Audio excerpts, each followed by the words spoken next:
राज्यसभा चुनाव क्या है, ये होता कैसे है और लोकसभा से ये कितना अलग है, आज इस वीडियो में हम इसे समझेंगे। राज्यसभा, नाम से ही पता चलता है कि राज्यों की सभा, यानी जो राज्यों का प्रतिनिधित्व करते हैं वो इस सदन में बैठते हैं। राज्यसभा में वर्तमान सांसदों की संख्या 245 है, जिसमें से 12 को राष्ट्रपति मनोनीत करते हैं और बाकी राज्यों से चुनकर आते हैं। राज्यों की आबादी के हिसाब से यह तय किया जाता है कि राज्यसभा में उस राज्य से कितनी सीट होगी। जिस राज्य की जितनी ज्यादा आबादी होती है उतनी ज्यादा सीट।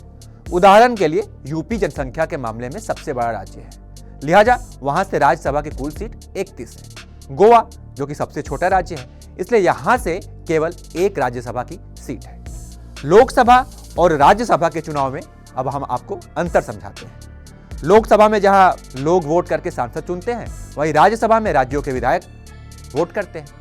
लोकसभा और राज्यसभा में एक बड़ा अंतर यह है कि लोकसभा भंग होती है, लेकिन राज्यसभा कभी भंग नहीं होती। यहाँ के सांसदों का कार्यकाल 6 साल का होता है, लेकिन हर 2 साल में करीब 33% सीट खाली हो जाती है। लोकसभा और राज्यसभा की चुनाव प्रक्रिया में यह भी अंतर है कि लोकसभा में जहां ईवीएम का इस्तेमाल होता है, वहीं राज्यसभा के चुनाव में हम बैलेट पेपर का इस्तेमाल करते हैं। एक ही बैलेट पेपर होता है और उस पर सभी कैंडिडेट्स के नाम होते हैं। विधायकों को अपने पसंद के हिसाब से उनकी रेटिंग करनी होती है। एक विधायक केवल एक बार में एक ही वोट करता है। उन्हें यह बताना होता है कि उनकी पहली पसंद कौन है और दूसरी पसंद कौन है। पहली पसंद में जिस कैंडिडेट को ज्यादा वोट मिलेंगे वो चुनाव जीतेगा।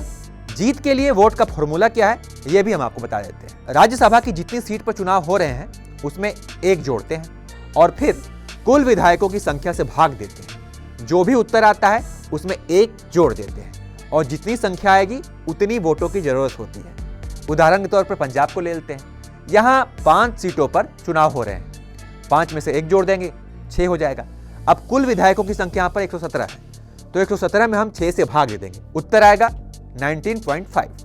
अब इसे हम 1 जोड़ देंगे तो हो जाएगा 20.5। यानी पंजाब की राज्यसभा सीट पर चुनाव जीतने के लिए आपको 21 वोट की आवश्यकता होगी। राज्यसभा चुनाव में वोट ट्रांसफर सिस्टम भी होता है, यानी एक कैंडिडेट का वोट दूसरे कैंडिडेट को ट्रांसफर होता है। मान लीजिए कि किसी 200 विधानसभा सीट वाले राज्य में 3 राज्यसभा सीटों पर चुनाव होने हैं और 5 कैंडिडेट मैदान में हैं। ऐसे में राज्यसभा पहुंचने के लिए किसी भी कैंडिडेट को 51 वोट की जरूरत होगी। 5 प्रत्याशी मैदान में हैं, ए, बी, सी, डी और ई। ए को मिले 51 वोट, बी को मिले 51 वोट, सी को मिले 48, डी को मिले 35 और ई को मिले 15 वोट। ऐसे में 51 वोट पाकर ए और बी तो चुनाव जीत गए, अब बचा 1 सीट।